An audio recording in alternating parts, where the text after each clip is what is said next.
رقابت نوبتی میان نسیم جان امیر جان نسیم جان اونه که با لباسای سفید است از سمت روی تصویر نزدیک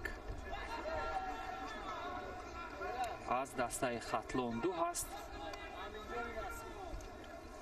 دوار مرکز سفر باروتوف و حریف او کرامت‌الله ساقویف این است. امین جان روی تصویر نزدیک ساقویف کرامت‌الله از رشت. در رقابت گذشته یک ورزشگر ناحیه رشت بسیار ساده با یک اصول بسیار ساده مغلوب شده بود. ولی ببینیم اکنون این ورزشگر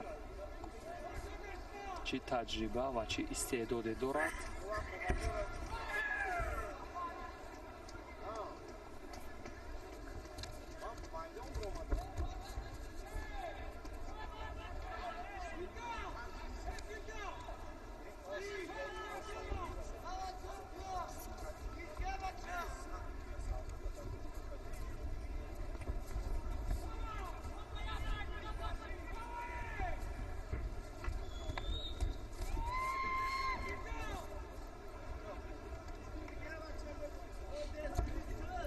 همونطور که به نظر برسد در وضعیت گرفتن یا داشتن حال نسیم جان خوبتر است و همین است که اصول اجرا میکند تا لحظه پایانی بر روش فنون سراپا از سمت راست و پهلو.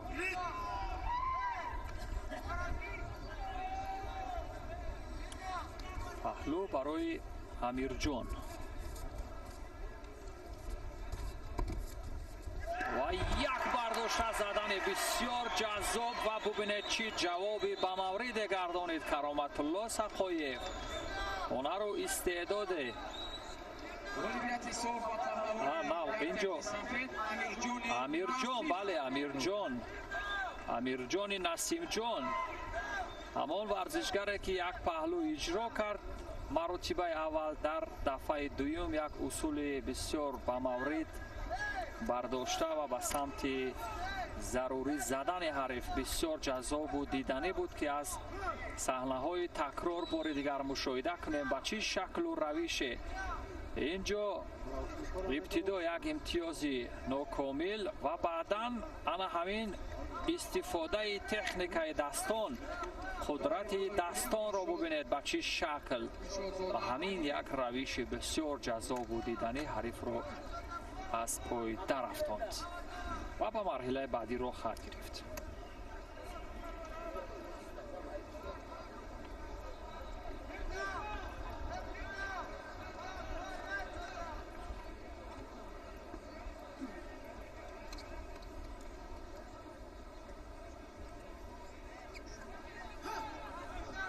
اکنون دوستان کامران کارلیکوف را تماشا خواهیم کرد. یکی از ورزشگران ناماشنا در برابر سعید جلال سعیدوف قرار میگیرد. سعید جلال سعیدوف که همواره هنر و استعداد خود را در رقابت‌های داخل جمهوری نشان می‌دهد و ببینیم در صحنه رقابت‌های بین المللی در دو گرند اسلم که طی ماه‌های اخیر برگزار شده بود سعید جلال سعیدوف اشتراک داشت ولی در مرحله مقدماتی حذف شده بود.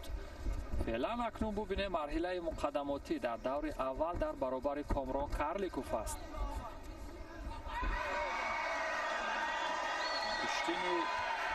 کشتین ملی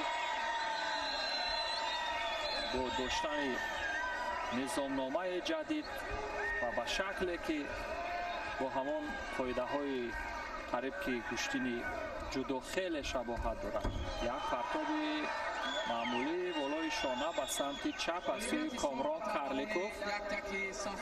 به نتیجه سعید جلال سعیدوف در رقابت‌های جهانی در وزن تا 100 کیلوگرم رقابت میکند. اینجا در وزن تا 90 کیلوگرم حضورش را افضلتر دانست. بعد طبیب یا با دکتر نیاز دارد یا نه، شاید در عین گرفتن یکم بالای دست چنگالش و سفت این دستان خود را تر میکند و چنگ و گریبان حریف میزند. اکنون ببینیم در این قسمت چی کار خواهد کرد.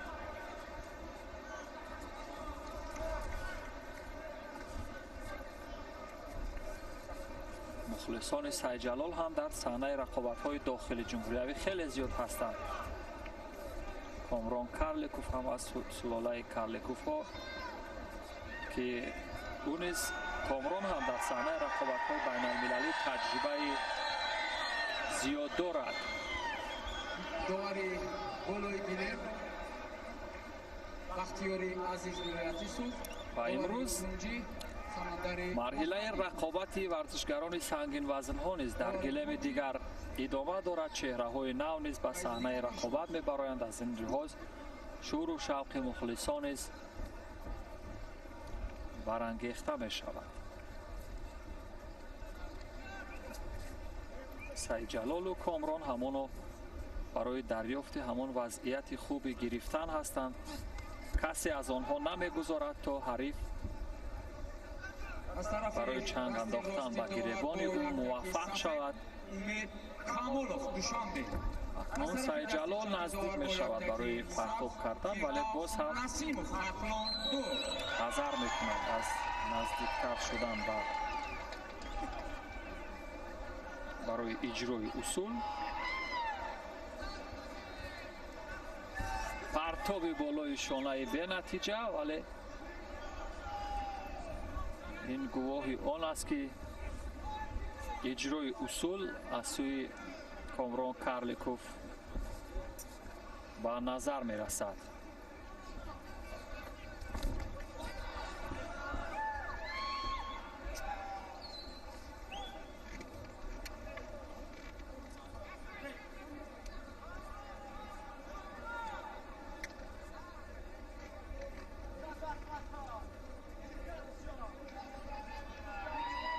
هر دو هم با یک شکل، با یک نحوه از گریبان همدیگر و سعید جلال موفق می شود برای فشار و بالای حریف، ولی اجرای فن نمی کند. فقط فشار آن قدرت یا زور بازوی خود را با فشار آوردن بالای حریف نشان می دهد. باز هم پرتابی بالای شانه به نتیجه. کامران هم هیچ اصول چندین مراتبه کوشش کرد تا اجرای اصول کند، ولی موفق نشد. و سعید جلال برای همان فنون معمولی داخل پای جهد و تلاش کرد، ولی موفقیت نکرد. داوران را دعوت خواهند کرد، چون رقابت ورزشگران ناماشنا همیشه در رقابت‌های داخل جمهوری بحث برانگیز بود. ولی ببینیم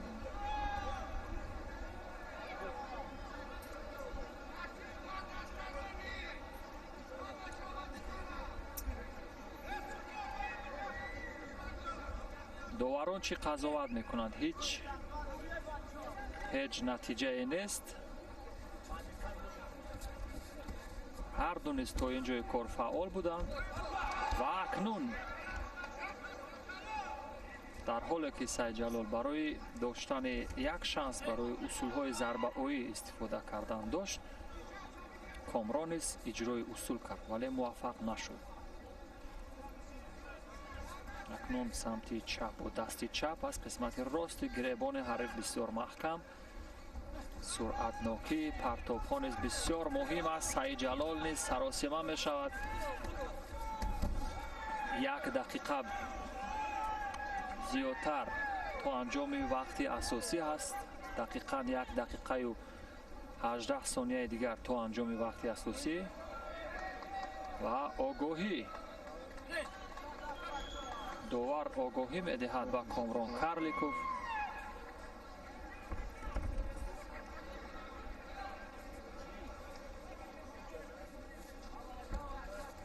اکنون.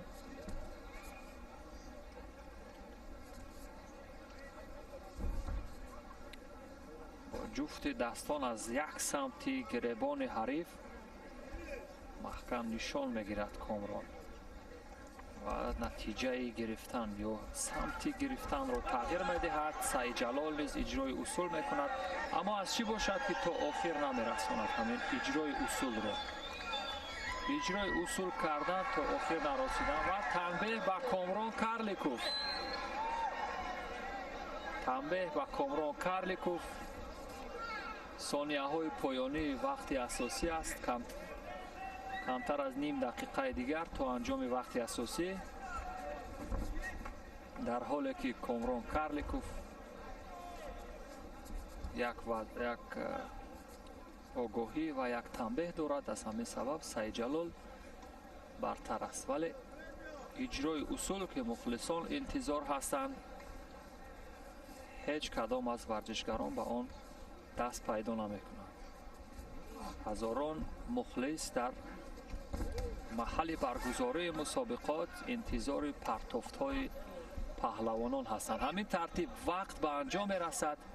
کامران کارلیکوف نیز حیرت زده می شود در حالی که با تنبیه در این رقابت باخت و سعید جلال سیدوف به دور دوم را خط گرفت.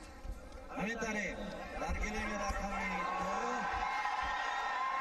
2 غالبیت نصیبی سعید جلال سیدوف.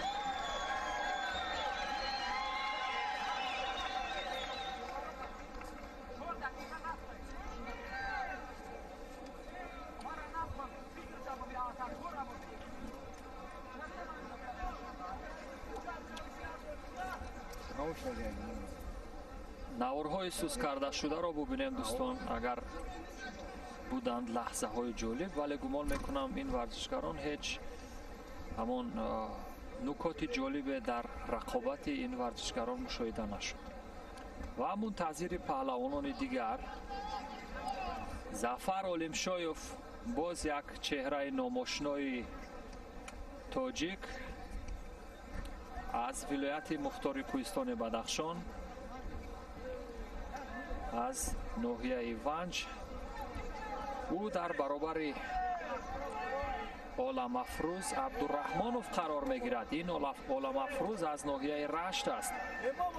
اینجا از ناحیه رشت نوشته شده است عالم افروز.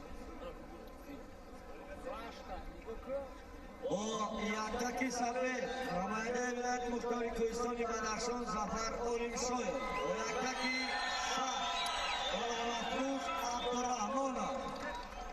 وقت تمام در گلیم رقم 1. عالم افروز عبدالرحمانوف اون چهره نو است در صحنه رقابت‌های داخل جمهوریوی. ببینیم اکنون آیا پهلوانان وادی رشت که امروز تعداد اشتراکچیانشان خیلی زیاد بود در صحنه رقابت‌های امروزه، آیا در برابر حریفان ارزنده چگونه ایستادگی میکنند؟ موقع گرفتن حریف از سمت پشت از سوی ظفر عالمشایف، ولی موفقیت آمیز نیست. عالم افروز نیز کوشش میکند. ببینید این ورزشگر با تجربه، جایزه‌دار چمپیونات جهان اوید به سامبو ظفر عالمشایف، ورزشگر با تجربه در برابر این ورزشگر نوکار. یخشیبک انوشروان جورابک یخشیبک فیضلی بگلیم. فرهاد شما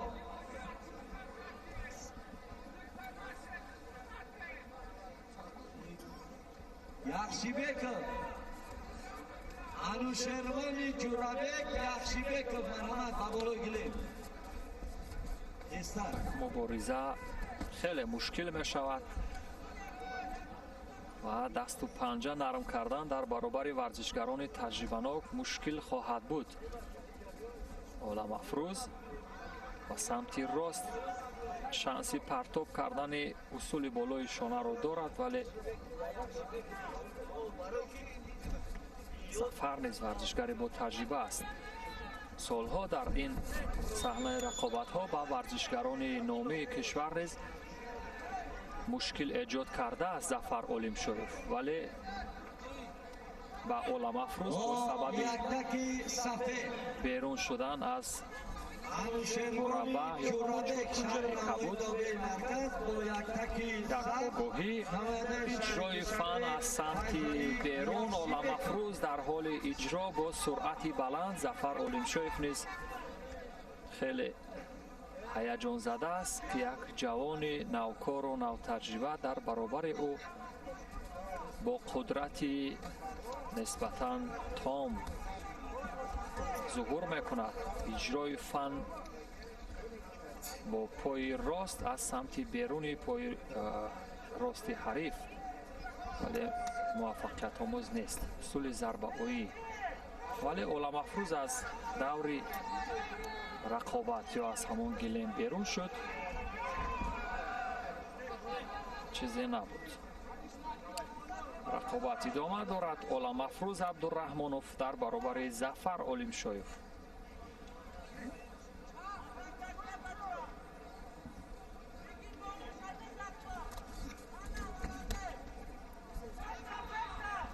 موقع خوب گرفتن گارد از سمت پشت حریف.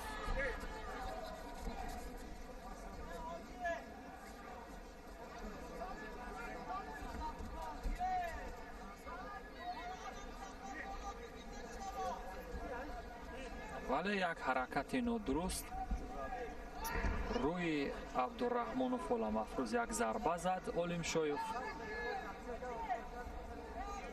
و گمان میکنم به خیر است. رقابت ادامه مییابد. ظفر علیمشایف که تجربه اشتراکش در صحنه رقابت‌های جهانی خیلی زیاد هست، در برابر ورزشگر نوکار موفق نمی شود برای اجرای فن یا اصول مورد نظرش.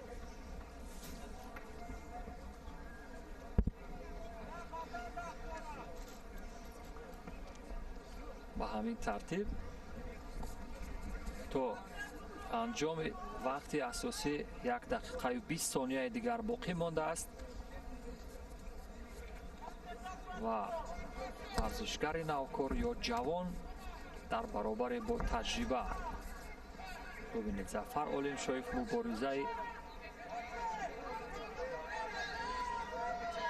مبارزه با سرعت کرد ولی نتیجه نداشت.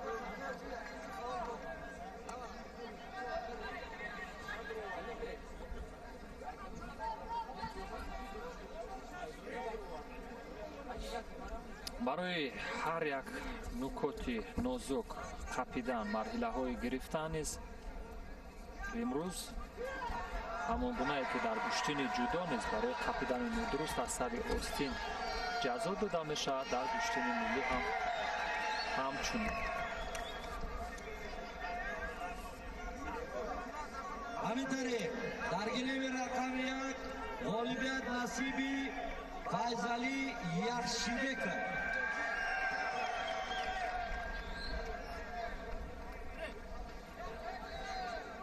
چیزی نبود. در رقابت ادامه می‌یابد. اکنون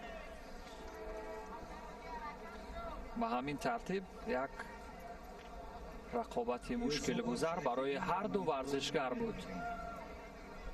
20 ثانیه دیگر تا انجام وقت اساسی باقی مانده است و این آزمایش به وقت اضافی کشانیده خواهد شد.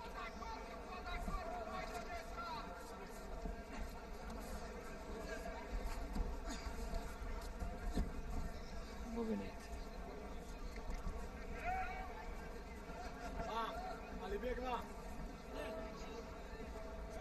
وقت به انجام میرسد و 3 دقیقه وقت ایلوگی.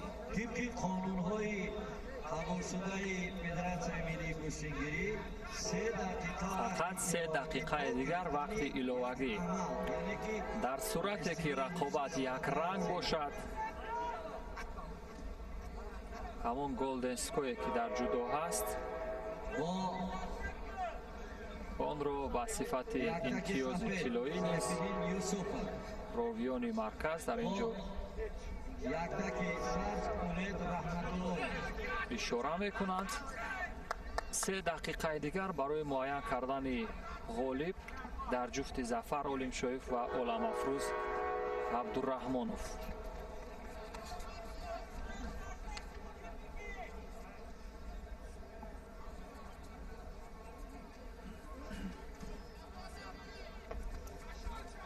همین ترتیب رقابتی که از لحاظ اجرا نشدن یگان بند و اسلوب یا فنون پرتابی برای این ورزشکاران مشکل گذر بود. هر دو هم قوه و توان برابر دارند. ببینید هیچ کدام از آنها نمیگذارد که حریف اجرای اصول کند.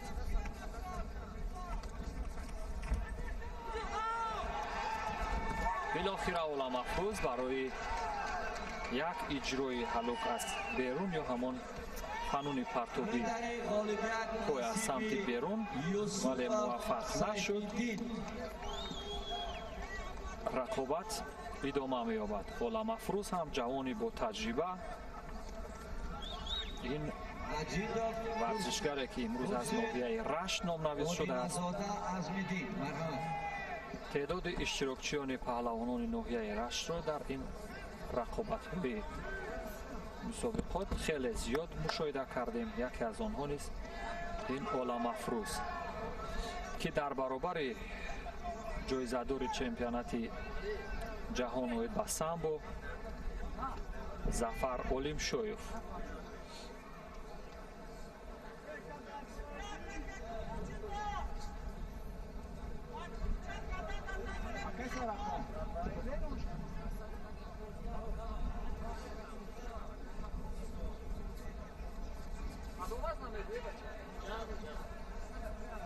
قوه ها از چند جهت برابر هستند ولی همان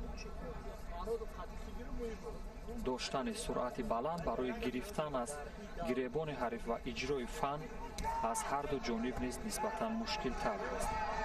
ببینید برای گرفتن نادرست اینجا داوران یک مرتبه دیگر بیان هم مشورت خواهند کرد و ببینیم این مشورت چگونه خواهد بود. نوارهای تدریجی یا سست کرده شده را با هم ببینیم. از کارگردان بخش تکرار یا صحنه‌های تکرار خواهش میکنیم همون لحظه های پایانی که بود برای قپیدن یا گرفتن همون لحظه ها را یک روی صحنه تکرار به نمایش میگذارند. نماینده شهر دوشنبه خورشید مجیدا با یک تکی سبز عزم‌الدین عادل‌زاده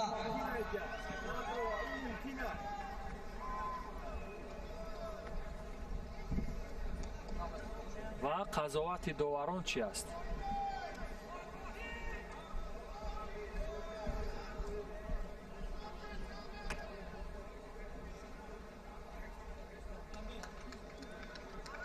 داوران بار دیگر میبینیم.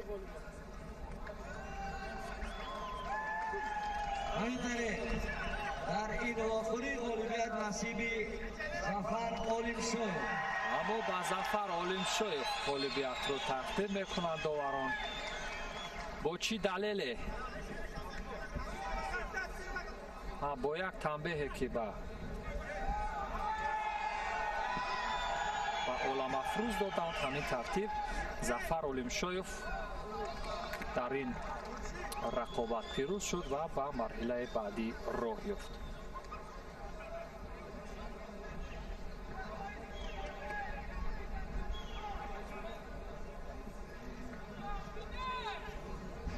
جفت دیگر به صحنه رقابت نزدیک می شوند.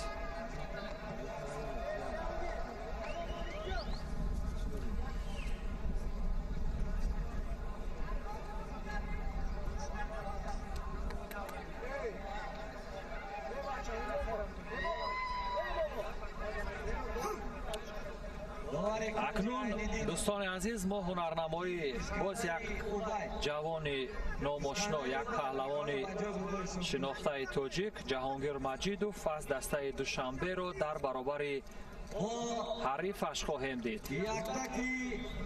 جهانگیر مجیدوف ورزشگر 20 ساله تاجیک، اونه که تجربه اشتراک در فصلهای گوناگون جودوی جهانی رو دارد و اسرائیل رحیموف باشد هماورد او در این رقابت خواهد بود. و ببینیم کدام از پهلوانان در فرم ایدئالی خود قرار دارند. جهانگیر مجیدوف با داشتن تجربه اشتراک در صحنه‌های رقابت بین المللی نسبتاً فرق می‌کند. در رقابت‌های داخل کشوری نیز داخل جمهوری نیز بعضی از همان حریفان گردنشخ و حریفان ازلی و همون ظفر اولیمشویف بود که با اون نیز چند مرتبه یک مرتبه دست بالا شده بود و امروز ظفر اولیمشویف در رقابت یکم پیروز شده بود. در دور دوم اگر جهانگیر پیروز شود احتمال با ظفر اولیمشویف روبرو شود و در یک وقت و ساعت دوستان، در حالی که جهانگیر مجیدوف در گلمی دوم رقابت دارد، برادر او هم در میان سنگین وزن ها در گلمی یکم در دور دوم رقابت ها با حریفش روبرو شده است. یعنی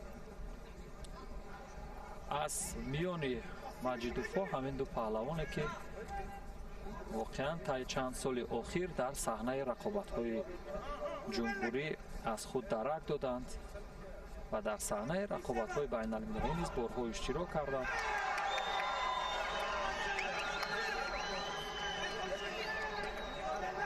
خورشید مجیدوف با یک پرتاب پهلو میگیرد در گلیم دیگر.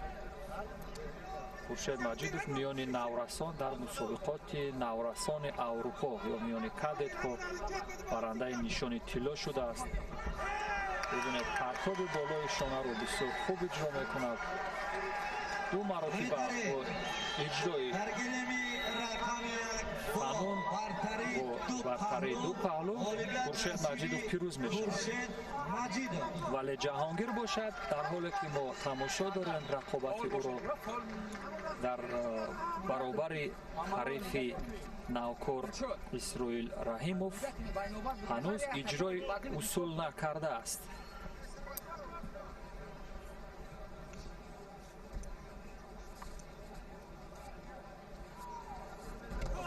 ولی حریف است که نقش با نقش داشت یک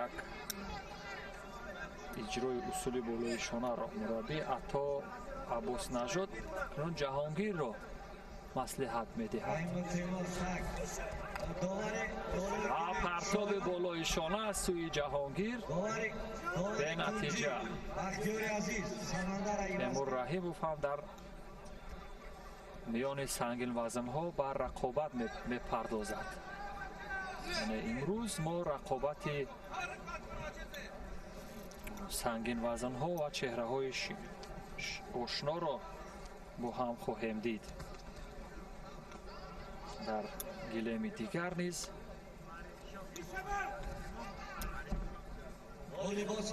با یکتکی سفید نماینده شهر نهایی تابع مرکز تیمور رحیموف با یکتکی سبز نماینده شهر دوشنبه بشیر فخریگی.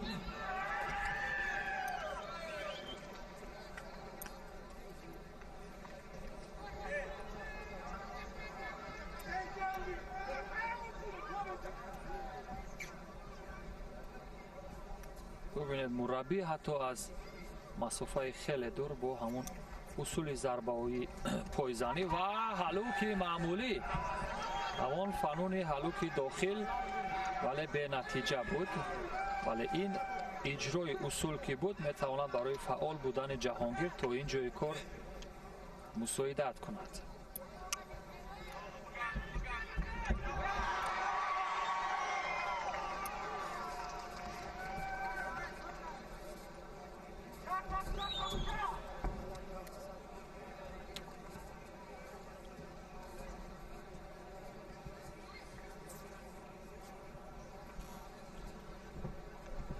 рақобатҳои ҳассос ва диданӣ ва онҳое ки воқеан мухлисон дар интизорашон ҳастанд.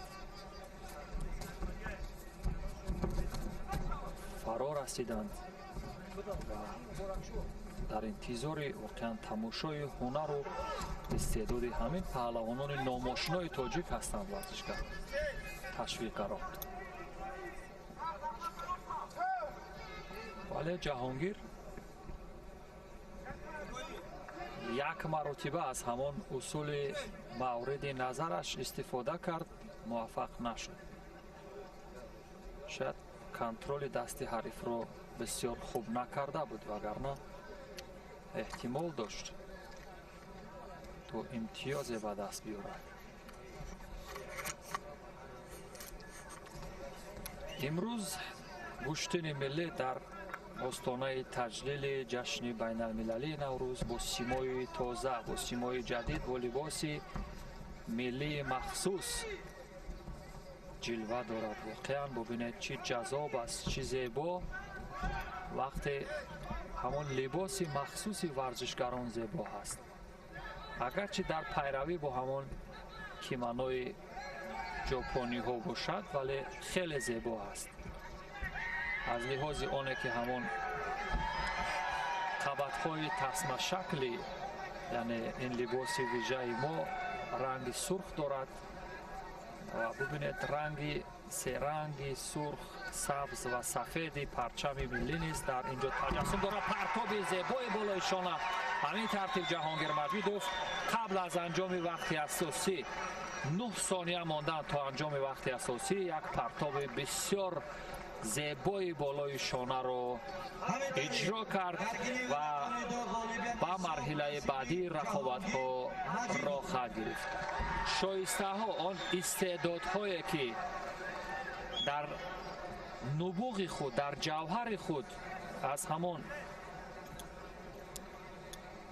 истеъдодҳои фавқулода мавриди истифода қарор медиҳанд. ҳамон суҳра бубинем саҳнаҳои такрорро ба чӣ шакл партоби болои шонаро истифода кард. ин ҳам ҳалол аст ба таъбире дар гӯштини миллӣ ва имтиёзи комил аст. имтиёзи комил бубинед ба чӣ шаклу ба чӣ шева сурат гирифт. истеъдодҳо дар ҳар фурсате набошад он қудрату тавони худро ба рӯи ҳарифон мекашанд. ҳамин тартиб дасти ҷаҳонгир ба сифати ғолибрӯ боло шуд.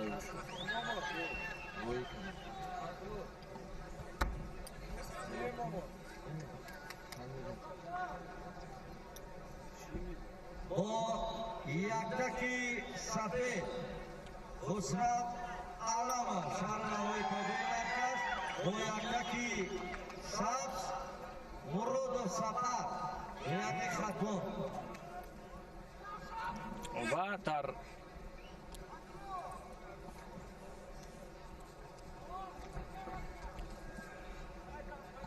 рақобати навбатӣ хусрав аламов аз шаҳру навоҳии тобеи марказ дар баробари сафар муродов қарор мегирад. даври дуюм сафар муродов аз дастаи хатлон як ҳаст. дар даври аввал мазарат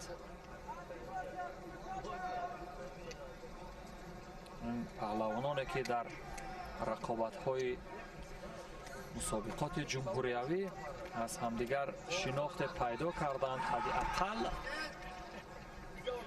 ҳунарнамоии ҳамоварди хешро диданд.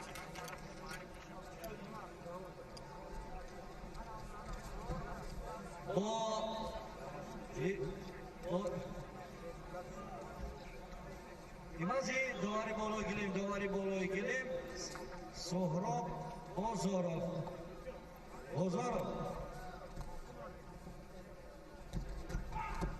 иҷрои фан мекунад аз масофаи дур хусрав аламов, аммо муваффақ намешавад.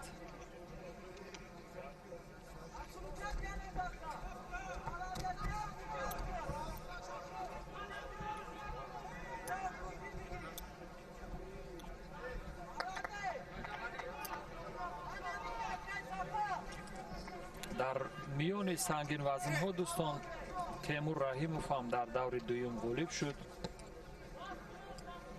ва ӯ ба марҳилаи сеюмро хат гирифт ки бо Хуршед Маҷидов рақобат мекунад ва рақобати Темуру Хуршед воқеан рақобати ҷазобу диданӣ хоҳад буд. агар фурсат даст дод имрӯз бо ҳам тамошо хоҳем кард.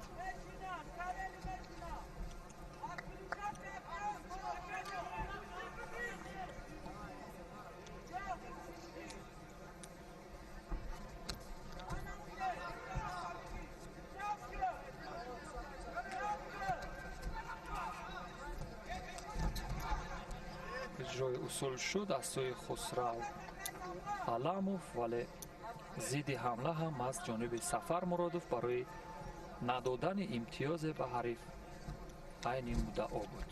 ҳамин тартиб рақобат идома меёбад.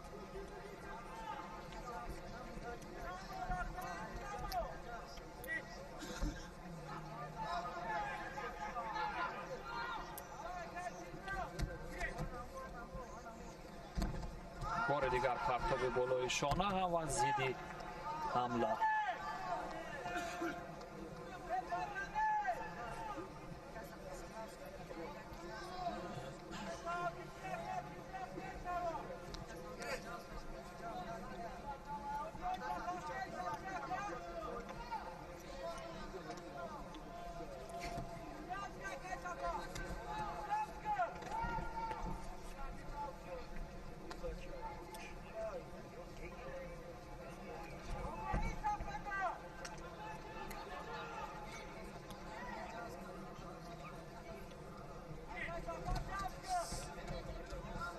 Сафар Муродов барои иҷрои усул ҳеҷ имкон намеёбад. бубинед, ҳатто як лаҳза ҳам Хусрав Аламов имкон намедиҳад ва зидди ҳамла мекунад.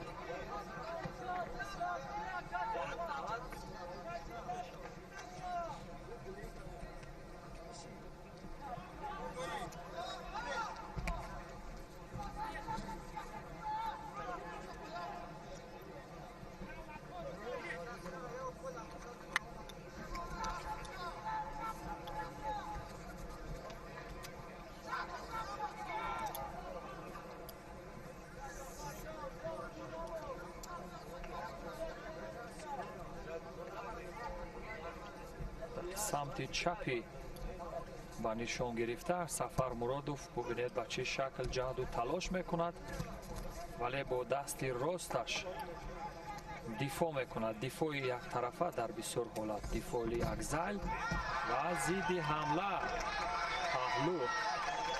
паҳлӯ ба Хусрав Аламов. ҳамин тартиб бартари Хусрав Аламов дар муддати 4 дақиқаи вақти асосӣ дида мешавад. вале 1 дақиқаи дигар фурсат ҳаст барои Сафар Муродов то дар ин рақобат натиҷаро баробар кунад, ё агар як паҳлӯи дигар бизанад, пас натиҷа бар ҷониби ӯ хоҳад шуд. аммо фурсат хеле кам монда. 30 сонияи дигар то анҷоми вақти асосӣ боқӣ мондааст ва дар ҳамин муддати 30 сония Муродов шанс дорад то натиҷаро баробар ҳадяқал. вале ҳарифи ӯ Хусрав Аламов низ таҷрибаи худро барои вақткушӣ ба намоиш мегузорад. як тарафа қапида истодан, нагузоштани ҳариф то ба ӯ наздик шавад ва ба ҳамин тартиб вақт ба анҷом мерасад ва Хусрав Аламов дар ин рақобат бо як паҳлӯ пирӯз мешавад ва роҳи муборизаро идома хоҳад дод.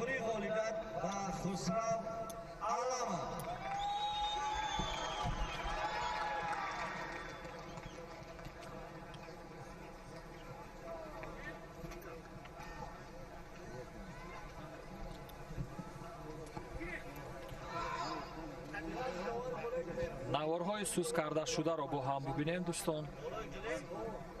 Ивази довари болой гирем, довари болой гирем.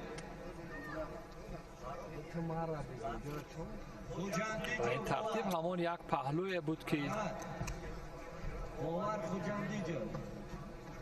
ба даст омад ва Сафаров ба марҳилаи баъдӣ роҳ хат гирифт.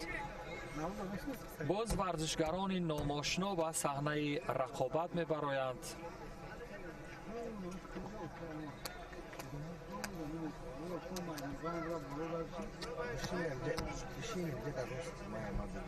мо ҳунарнамои Сабрулло Ҳикматуллоевро тамошо хоҳем кард дар баробари Ҷамолиддин Саидаминов. Яктаки сафед. Сабрулло Ҳикматуллоев аз ноҳияи Рашт, оне ки дар мусобиқаҳои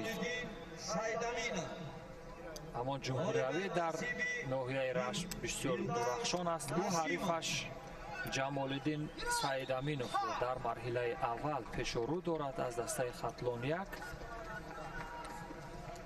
вале бубинем акнун натиҷа чӣ хоҳад шуд. бо кадом шаклу наҳваи рақобат ҳунарнамоӣ хоҳанд кард ин варзишгарон.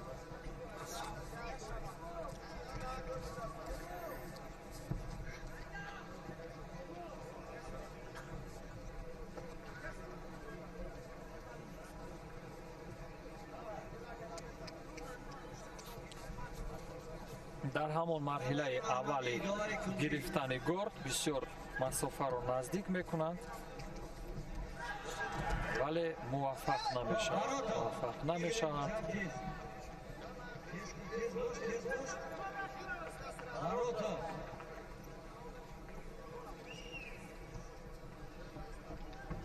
бовар Хуҷандиҷов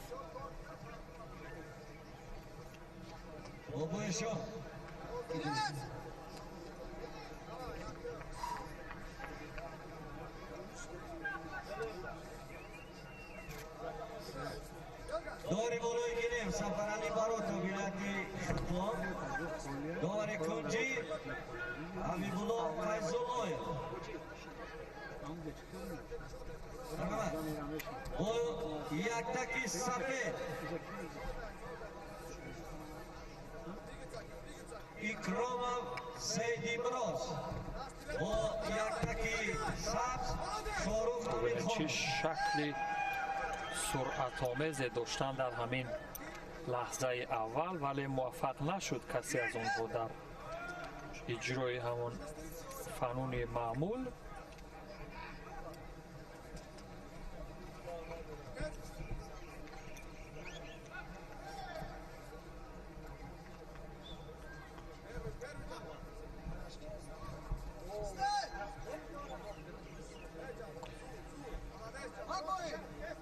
огоҳӣ ба ҳар ду варзишгар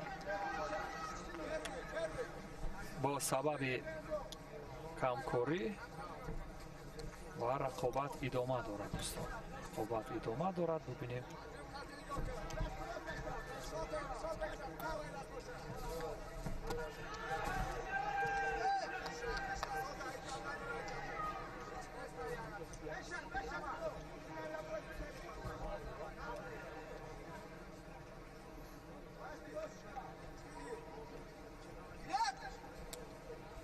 варзишгарони чусту чолок ва бо суръати дастаи вазни то 90 килограмм дар ҳамин рақобат чандон суръати воло нишон намедиҳанд аз лиҳози иҷрои усул ё ҳамон бандҳои фохир. бо ҳар ду ост бубинед, бо ҳар ду даст Ҳикматуллоев Сабрулло бисёр як шанси хуб дошт ба самти ҳамон рост партоб кунад, вале муваффақ нашуд. усулҳои зарбаҳое ки бисёр барои барҳам задани мувозинати ҳариф ба кор мераванд, дар бисёр ҳолатҳо низ ба кор гирифта мешаванд, вале ин ҳам натиҷаи хуб не.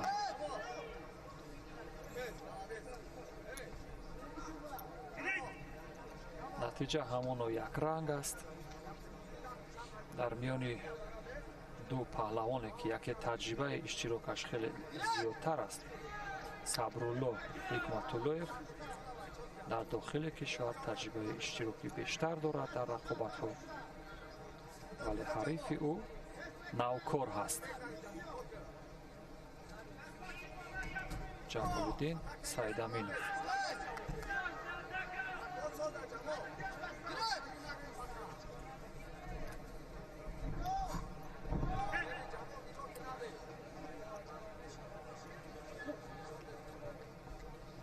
ҳудуди 3.5 дақиқа ин вартишгарон бидуни натиҷа ва якранг рақобат доранд дар баробари ҳамдигар.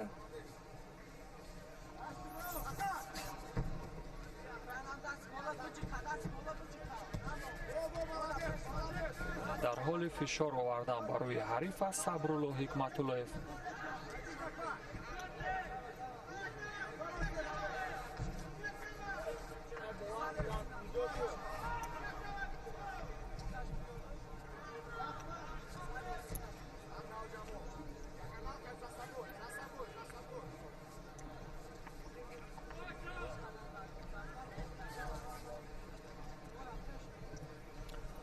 ва дақиқаи охири қувозмоӣ. иҷрои усул партоби болои шона дар мадди назар. як мансубаи маъмулии тағйири ҳамон самти фанунро ба кор бурд Ҷамолиддин, вале муваффақ нашуд.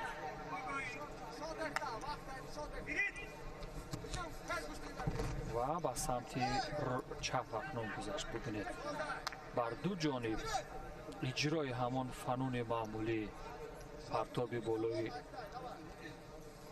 шона ё усулҳои камарӣ ва ҳамон усули маъмулӣ аз дохили пой. Агар марҳилаи қапидан аз сари остин мебуд,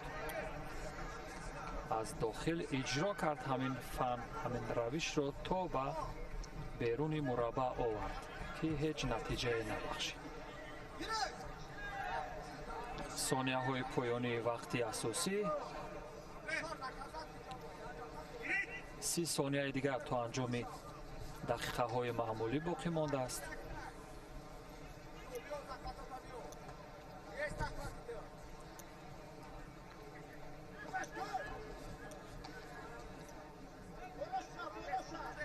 ва дар сурати тағйир ёфтани вазъи ҳаво чӣ хоҳад шуд, озмои ман мешавад. аммо хушбахтона бубинед ки имрӯз аз соати 10 субҳ то ҳоло рақобатҳо дар фазои идона дар остонаи таҷлили ҷашни наврӯзи байналмилалӣ идома доранд ва мухлисону ҳаводорон низ аз маҳалли баргузории мусобиқот воқеан ташнаи дидор, ташнаи ҳунарнамоии шоистаи паҳлавонони диёр ҳастанд. дар ин рақобат вақт ба анҷом мерасад дӯстон ва бубинем доварон чӣ қазоват мекунанд. дар гилими рақами як ғолибият насиби Амирхонов Шоров.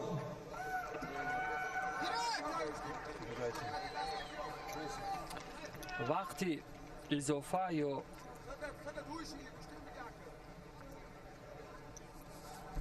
бо 3 дақиқаи дигар барои муайян кардани ғолиб дар ин рақобат. кан ҳар ду ҳам мубориза бурданд, баъзан иҷрои усул фан карданд, вале муваффақ нашуданд то ба поён бирасонанд.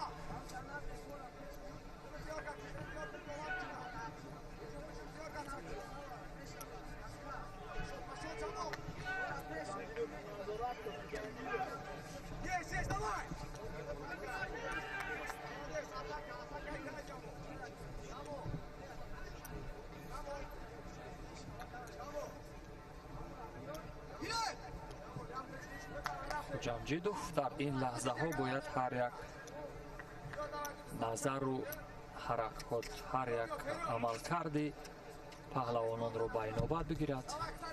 ҳамид дариқ дар гилими рақами 1 бо як таки сафед Абубакр Якобир, бо як таки сабз بوبوجان بوبویف.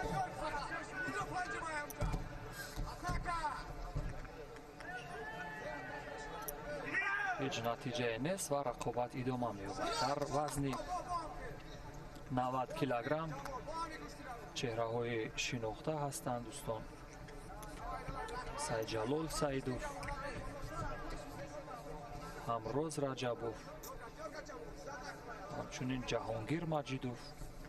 آن پهلوانانی که گمان میکنم دیدن هنر آنها برای مخلصان واقعا از اهمیت خالی نخواهد بود، چون آنها برای تماشای جلوه و جلوی هنر پهلوانان شناخته آمدند امروز.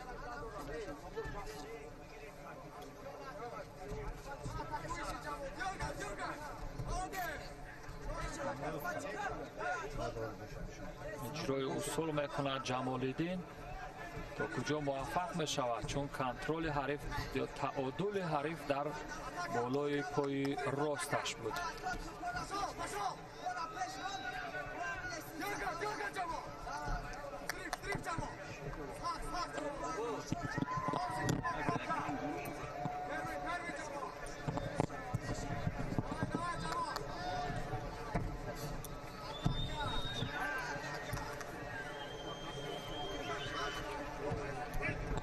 و دوستان اکنون کم کم شمشم باران، صدای شمشم باران و همچنین باران آهسته آهسته می‌وزد در فضای ایدانه گشتین ملی و داوران چی خلاصه میکنند در مورد همین رقابت آخری که در رقابتی که در دور اول میان صبرالله حکمت‌الله و جمال‌الدین سیدامینوف.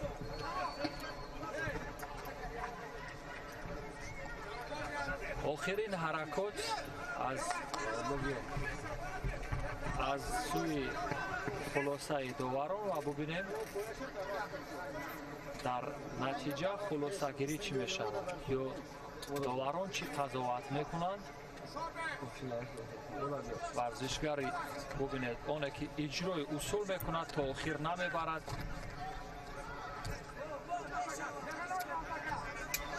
همین ترتیب مراتبه دیگر ببینید همان اصول و زیر حمله اینجا بعدا هم در این لحظه میتواند یک غالبیت باشد برای ورزشگری که اجرای اصول کرد. جمال‌الدین سیدامینوف دست پرور مکتب ورزشی ولایت ختلان با یک بدن غالبیت به دست آورد و به دور دوم رقابت ها راه خواهد رفت.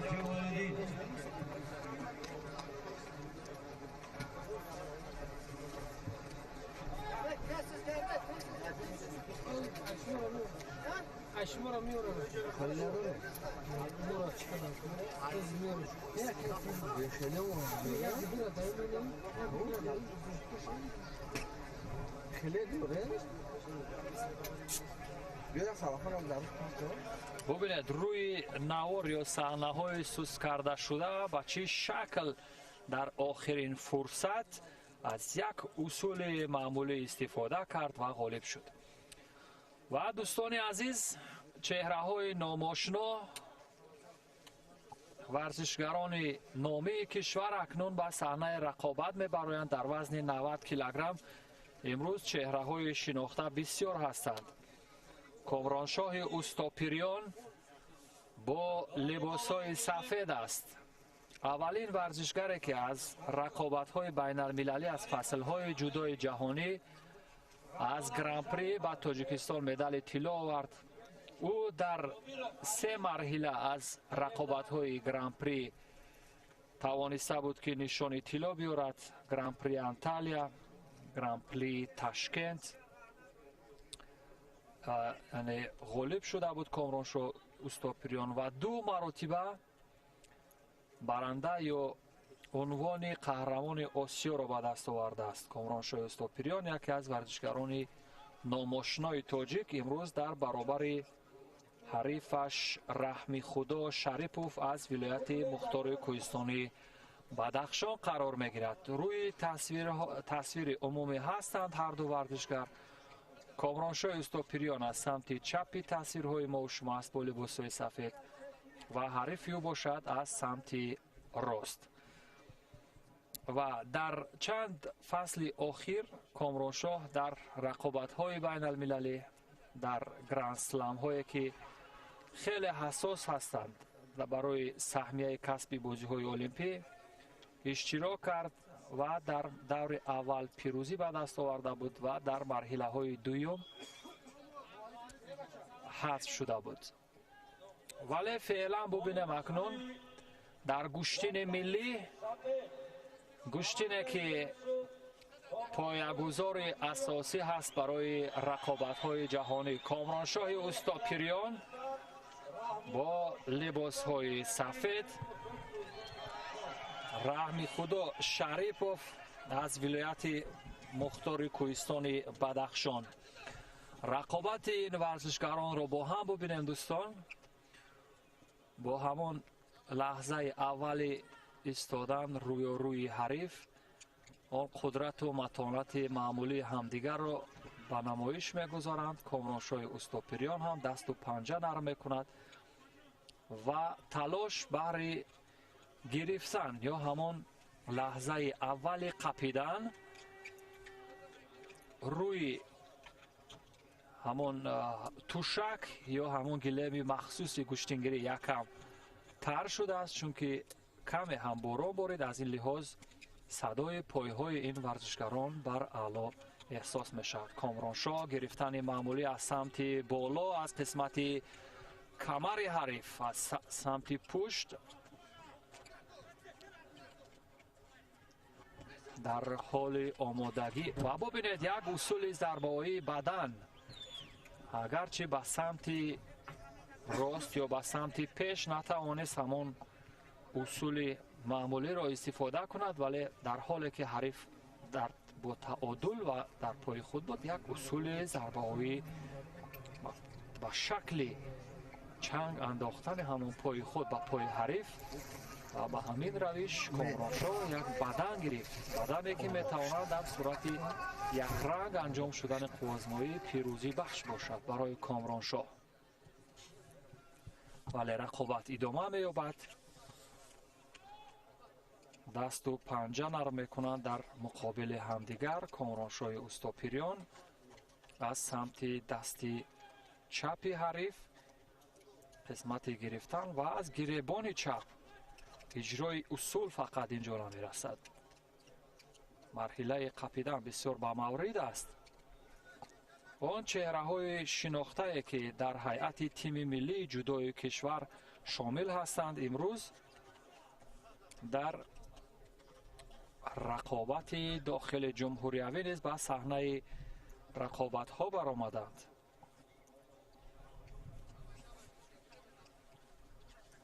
دوستان گرامی، آگاه آغاز مسابقه ساعت 13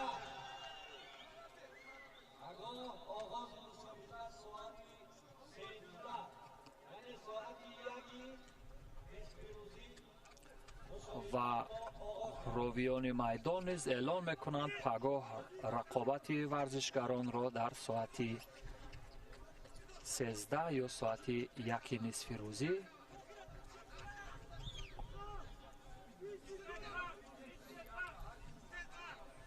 اکنون بوران بیشتر وزیده ایستاده است و در صورت اوج گرفتن یا شدت یافتن وضع هوا احتمال دستاندرکاران قوازمایی ها را منع کنند اگر سرعت باران زیادتر شود. ولی فعلا رقابت ها اوج دارند دوستان. در اوج رقابت های امروز هستیم.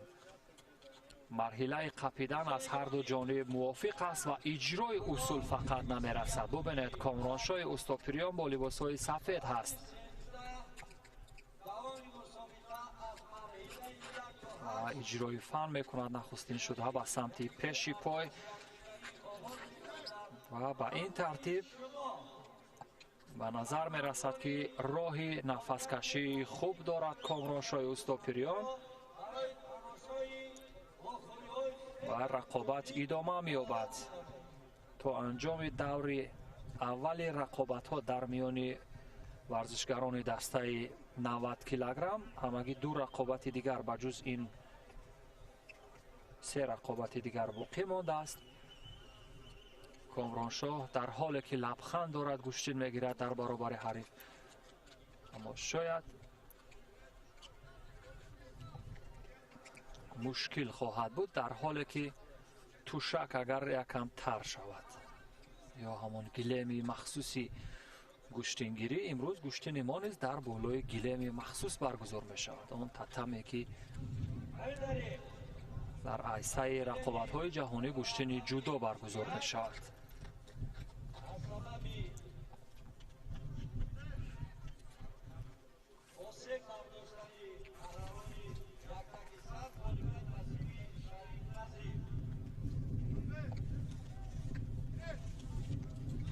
رقابت پهلوان ادامه دارد. پهلوانان دوستان عزیز،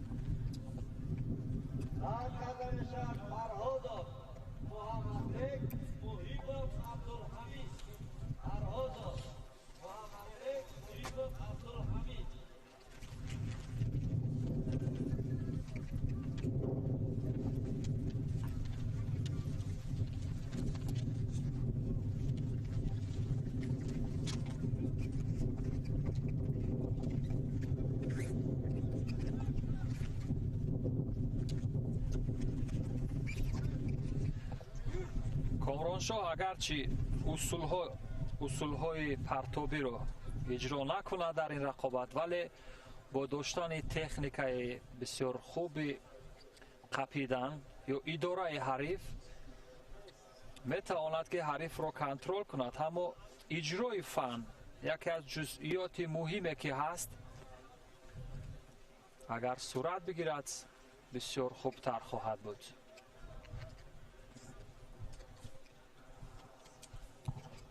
تا انجام وقت اساسی در این رقابت ثانیه های به شمار باقی مانده بود و به همین ترتیب وقت به انجام میرسد. دوستان، وقت به انجام میرسد.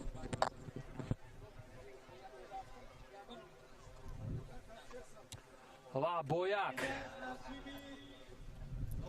کامرانشاه استاپریان بنابر سبب آنه که حریف او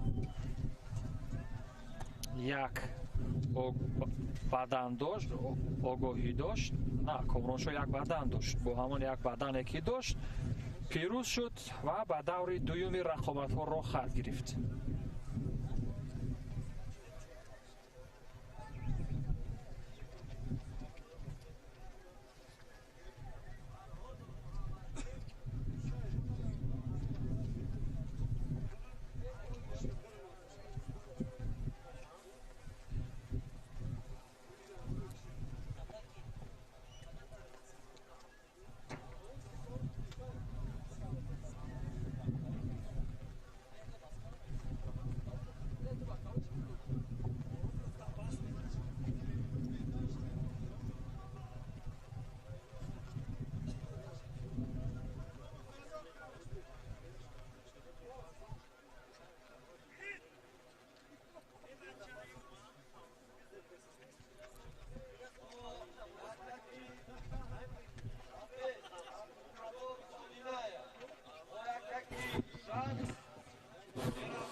رقابت ها ادامه می‌یابند دوستان در وزن تا 90 کیلوگرم. ما هنرنمایی سید جمال علی مردانوف رو، نه، هنرنمایی عبدالجبار رو دینایف. سید جمال یک دور آزاد است دوستان. در مرحله بعدی با کامرانشاه استاپریان روبرو می شود و فعلا عبدالجبار اودینایف از دسته خطلاندو در برابر شیرافغان سرداروف رقابت دارد.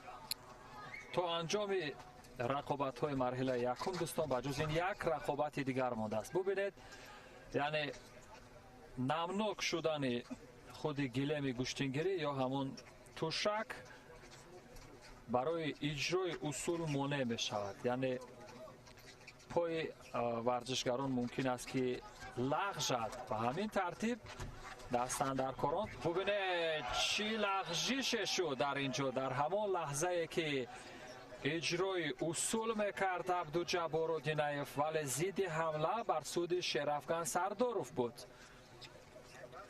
هوای نامساعد و نمناک شدن گلیم گوشتنگیری بر سود او بود. ببینید اگر بر پای حریفان مشاهده کنید در عین اجرای فنون یکم میلغزد و این باعث به آن می شود که تعادل برهم خورد یا برهم زده شود و به همین وسیله به ورزشگری که تحت اصول حتی قرار داشته باشد اجرای فن مشکل خواهد بود.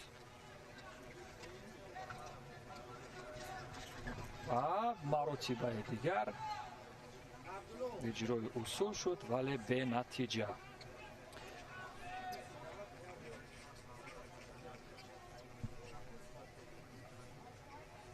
ولی به هر حال امروز مخلصان آنهایی که طرفدار و هواداران گوشتن ملی هستند در صحنه برگزاری رقابت ها در سالن همون نشستگاه مسابقات این رقابت ها را تماشا دارند. امروز تا این زمان یا تا این فرصت وضع هوا بر سود ورزشگران بود. یعنی بسیار یک هوای سلقین و خوب بود که برای رقابت بسیار مساعد بود. ولی کم کم در فضای این ورزشگاه کم کم باران میوزد و چلچل باران هم به گوش میرسد. یکم بالای توشک تر شد، نمناک شده است و ببینیم دستاندرکاران چی خلاصه میکند چون یک رقابت دیگر تا انجام دور اول باقی مانده است ولی دورهای دیگر هنوز در پیش هستند. دور دوم، سوم، چهارم نهایی و نهایی.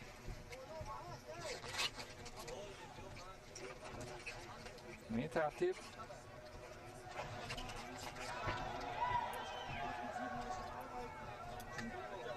بر روش های پایزنی میگذارند.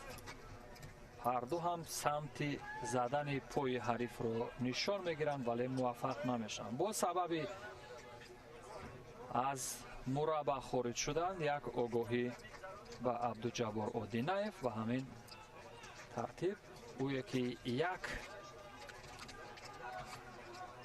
پهلو دارد یک آگاهی گرفت ولی رقابت هنوز ادامه دارد. ببینیم ثانیه های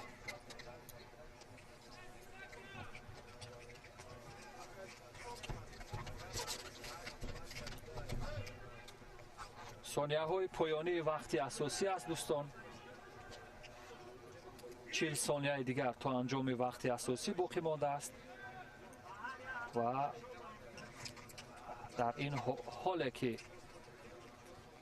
در صحنه رقابت مشاهده میشه در 40 ثانیه هم اتفاقات غیر انتظاره یا غیر چشمداشت نیز افتیدنش ممکن است.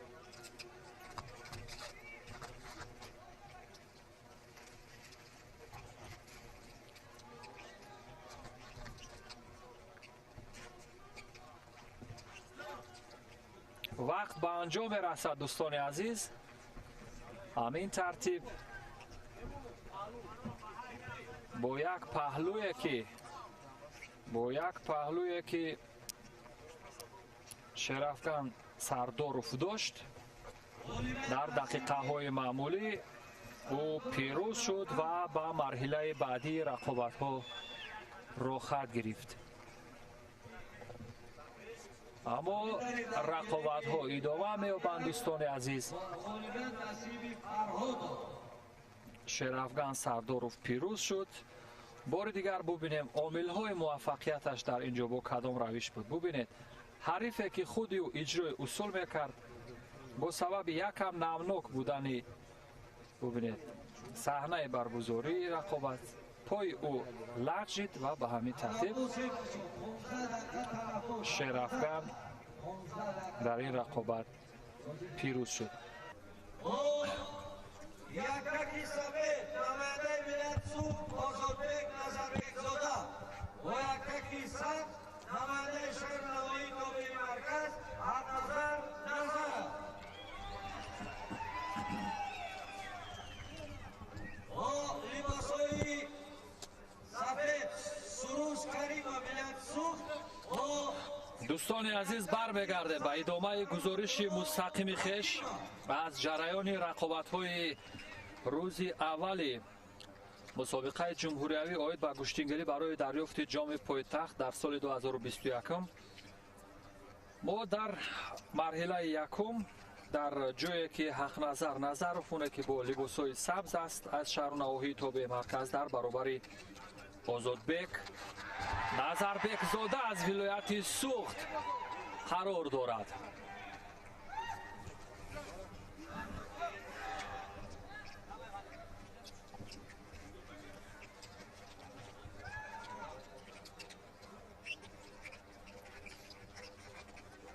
ҳақназар Назаров таҷрибаи иштирокаш дар мусобиқаҳои дохили ҷумҳуриявӣ нисбатан зиёдтар аст,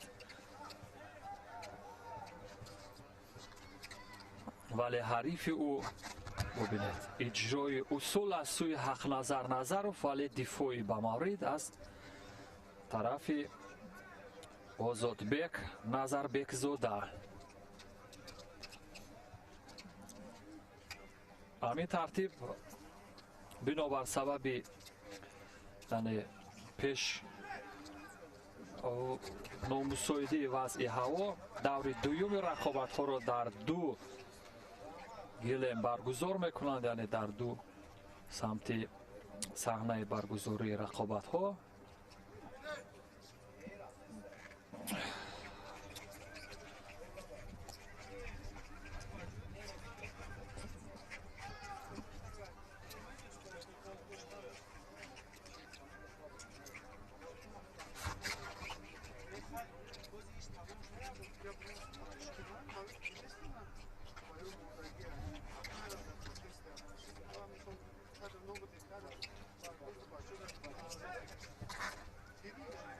бубинед, воқеан вақте тар мешавад ҳамин гилеми вижаи гӯштингирӣ мушкил хоҳад буд барои варзишгарон. ҳамон тавр ки ба назар мерасад, дар ҳоле ки масофа бубинед иҷрои усул кард Ҳақназар, вале худи ӯ тарафтид.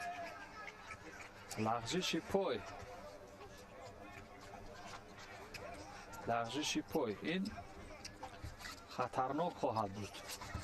бори дигар ва бубинед зидди ҳамла контроли пойҳои худашро натавонист ки ба хубӣ ба як самт барад. вақте усулро иҷро мекунад Ҳақназар, вале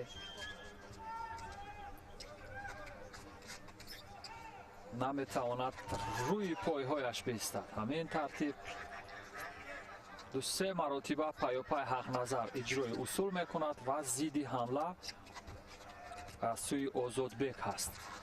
бори дигар Ҳақназар Назаров ҳамон партоби маъмулӣ, вале натавонист партоби маъмулии фанун аз самти берун, фануни техникии пой. бори дигар бубинед акнун зидди ҳамла ва баъдан ба Ҳақназар Назаров.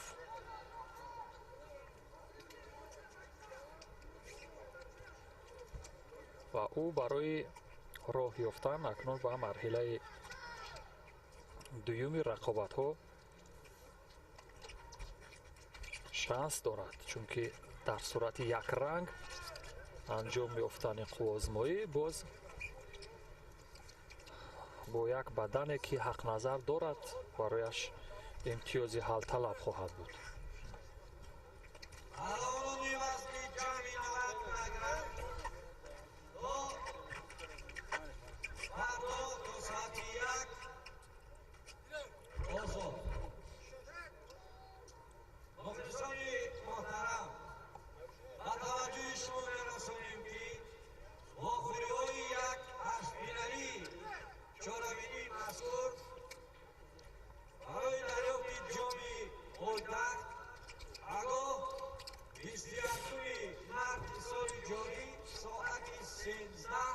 برگزار می‌گردد.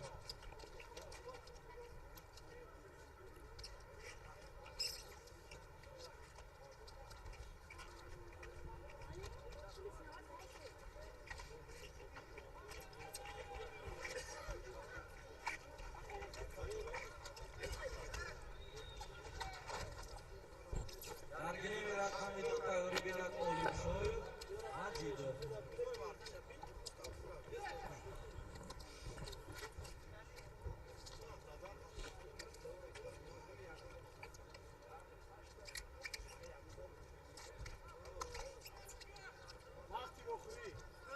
вақт ба анҷом мерасад дӯстони азиз дар рақобати ҳақназар назаров ва озодбек назарбекзода ва бо як бадане ки як паҳлӯ рови як паҳлӯ гуфт вале ҳақназар назаров бо ҳамин як паҳлӯе ки дошт ба марҳилаи дуюми рақобатҳо роҳ хат гирифт.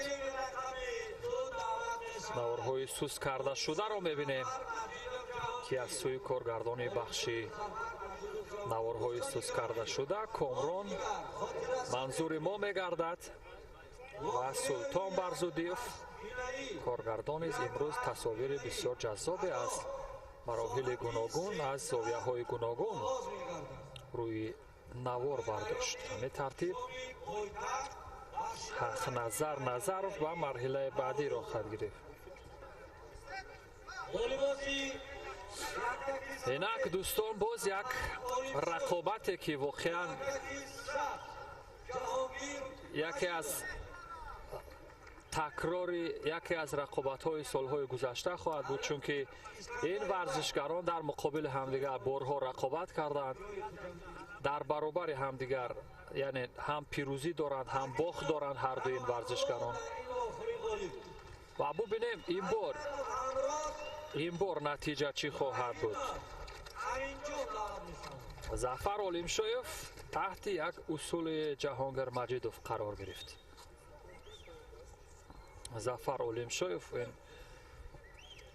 ҷоизадори чемпионати ҷаҳон ба самбо дар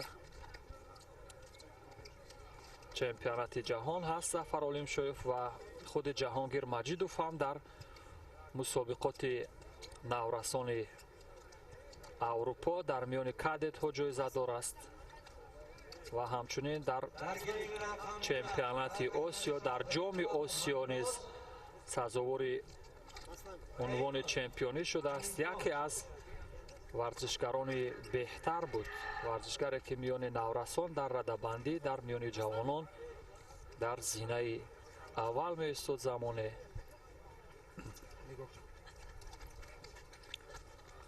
ва дар дастаи ва ҳалуки маъмулӣ бубинед ба чӣ шакл ҳалол партоби болои шона ҳамон тавре ки дар рақобати гузашта зафарро мағлуб карда буд бо болои шона як усули бисёр ҷаззоб ба ҳамон равиш мағлуб кард ҷаҳонгир маҷидов. он ҳунару истеъдод ва он қудрате ки воқеан дар вуҷуди ӯ буд дар ҳастаи ӯ буд ҳамонро барои ҳариф кашид. билохира бо ҳамон равише ки соли гузашта мағлуб карда буд зафарро бо ҳамон равиш бори дигар мағлуб кард. ҳамон саҳнаҳои гузашта ҳамон рӯйдодҳои соли гузашта бори дигар такрор шуд. ҷаҳонгир аз лаҳзаҳои ибтидо бо адои эҳтиром гузоштан ба ҳариф наздик шуд. бубинед ба чӣ шакл ҷуфти остини ҳарифро бисёр маҳкам дошт با این ترتیب، اما بعضا داوران میگویند پهلو است، لیکن اجرای اصول بسیار با مورد بود. برداشته زدن هر دو پای حریف در آسمان از زاویه‌ای که خود داور بود حلال میتافت، ولی همینجا اگر خوجامجیدوف میبود شاید میدید که همین حلال است از اون زاویه، یعنی از زاویه‌ای که از این طرف بود. بله بعضی داوران پهلو گفتند، ولی به هر حال یک اصول زیبا اجرا شد، بهترین اصول اجرا شد. جهانگیر مجیدوف با مرحله بعدی رقابت‌ها را خط گرفت. همین طریق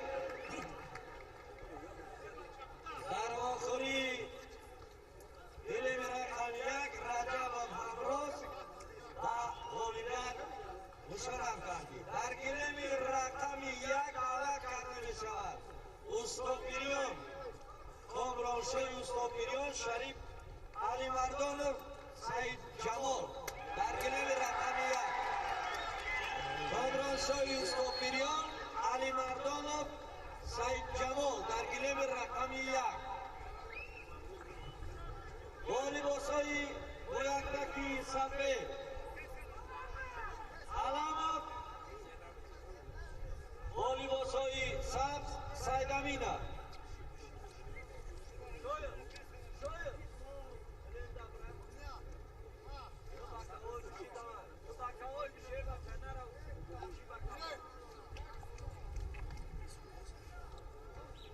در گلیم رقم یک استاپیریون علی مردانov مرحبت.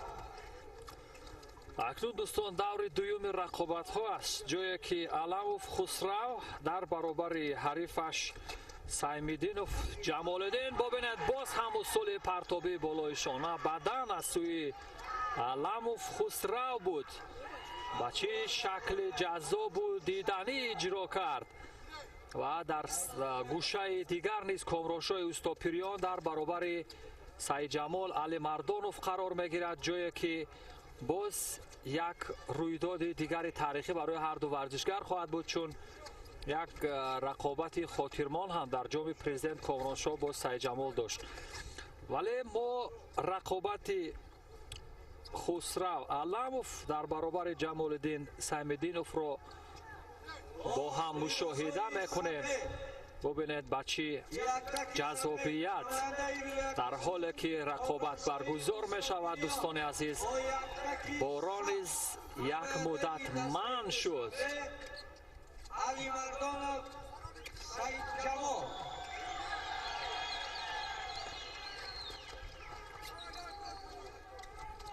و ورزشگران دسته وزن تا 90 کیلوگرم برای کشیدن همان استعداد فطری خود برای حریف دست و پنجه نرم میکنند. اصولهای مورد نظر و اصولهای دوست داشته خود را برای حریفان میکشند، اما ببینید کم هم باشد نمناک شده. و ببینید باز یک اصول چنگ انداختن بر روش پای پهلو است. اینجا با پایزنی یک اصول معمولی و چنگ انداختن.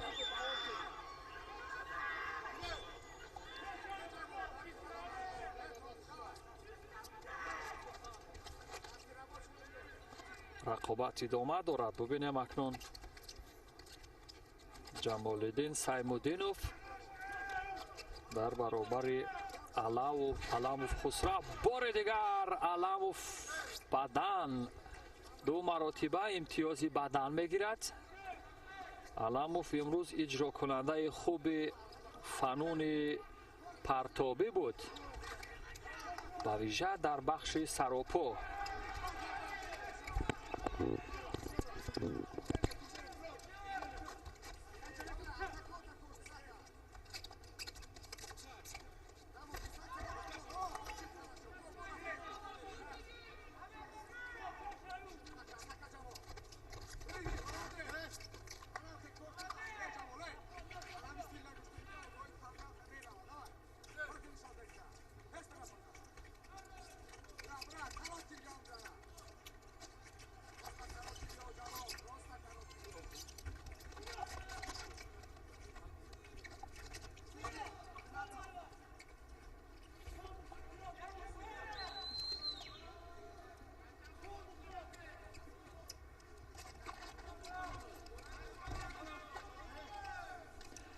در این رقابت مدتی 1.5 دقیقه دیگر تو انجام وقت اساسی باقی مانده است و یک پهلو و دو بدن. پهلو دو بدنی که دارد پیش صف است علموف.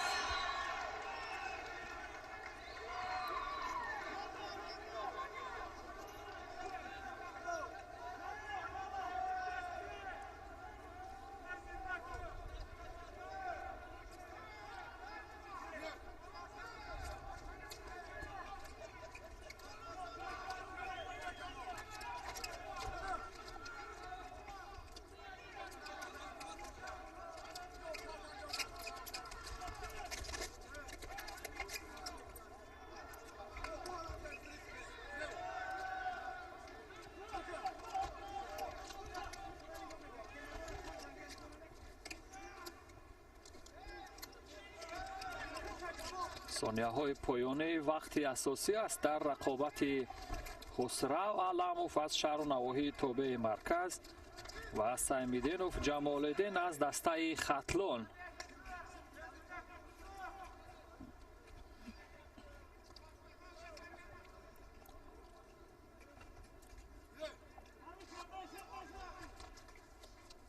ثانیه‌های پایانی وقت معمولی 30 ثانیه دیگر تا انجام وقت اساسی باقی مانده است و مشاهده کنیم شکل و روش هایی که به کار میگیرند این ورزشکاران.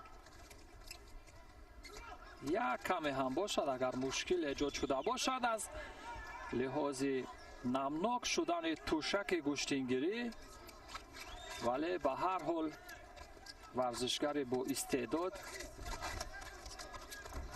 می تواند همون اصول های مورد نظرش رو با کار برد.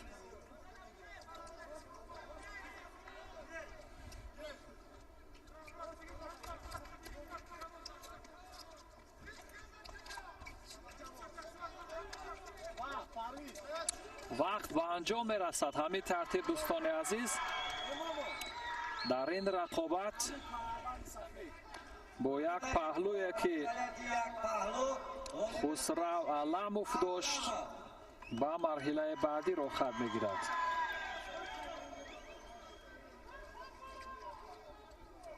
امیرجان نسیم مرادوف اکمل و گریم رقمی دو دوام نشان. مرحمت.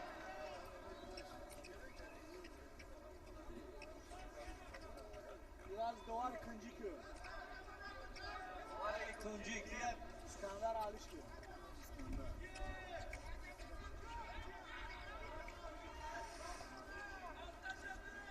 نوارهای تدریجی را با هم دیدیم دوستان عزیز. بار دیگر لحظه آخر را ببینیم. پرتاب بالای شانه این بدن بود. خیلی کوشش کردند، جهد و تلاش کردند و به همین ترتیب غالب شدند. اکنون دوستان رقابت امیرجان نسیم جان از دسته ختلاندو را در مقابل اکمل مرادوف با هم تماشا میکنیم. اکمل مرادوف اون ورزشگری که ما هنر و استعدادش رو در صحنه رقابت‌های بین‌المللی بارها مشاهده کردیم. ببینیم در صحنه رقابت‌های داخل جمهوریوی بچه کار قادر خواهد بود.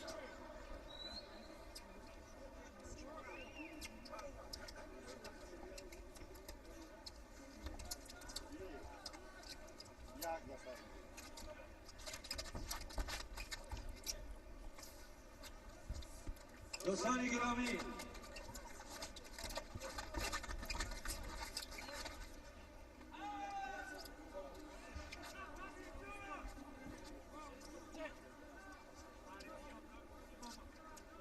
لباس‌های با یک صفحه ماننده شهری دوشنبه سعید مختار اکمل مرادوف تحت یک اصول بالای شانه حریف قرار گرفت ولی تو با پایان نبرد همین اصول پرتاب بالای شانه رو امیرجان نسیم جان. ولی این آغاز کار است. فرصت هست برای اکمل هم به سمت چپ تو اجرای اصول میکند. ولادیمیر یلچنینوف هم از کنار به صفت مربی اکمل مرادوف رو توصیه میدهد.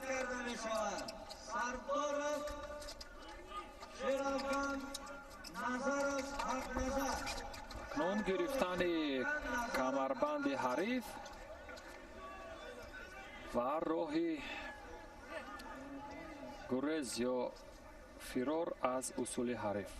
نظریف ظریف نظریف هم به صفت داور اینجا در حال مشورت دادن نسیم جان هست. امیرجان نسیم جان از شهر کلوب تحت راهبری ظریف نظریف تمرین میکند و اکمل مرادوف باشد تحت هدایت ولادیمیر یلچنینوف.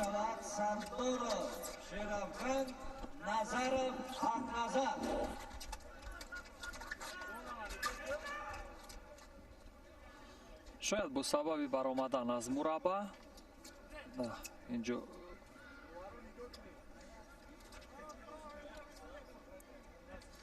چیزی نبود. رقابت ادامه می‌یابد. بیشتر پرتاب کمری و به نتیجه. ولی به هر حال اجرای اصول نشان می‌دهد که این فعال هست. با یک تک سفید نماینده شهر دوشنبه بار دیگر نیز اجرای اصول میکند و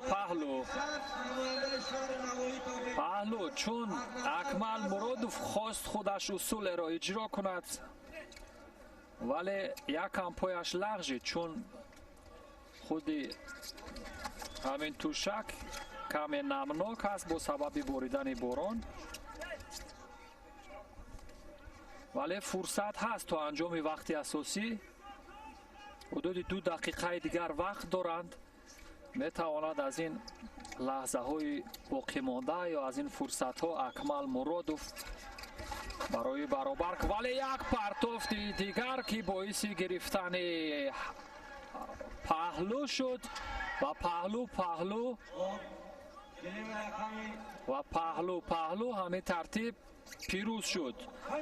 نسیم جان پیروزی به دست می‌آورد و به مرحله بعدی رقابت ها را خط می‌گیرد. امیرجان نسیم دست پرور مکتب ورزشی شهر کلوب به مرحله بعدی را خط گرفت.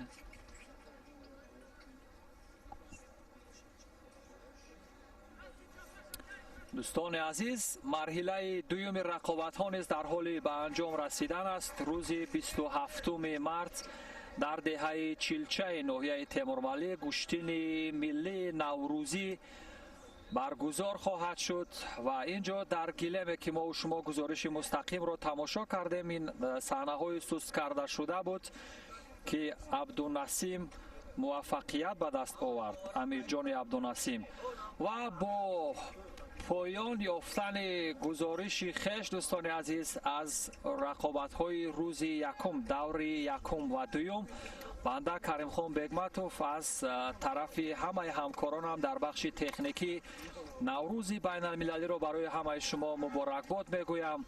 روز و روزگار بر همه شما خوش. ایام بکام.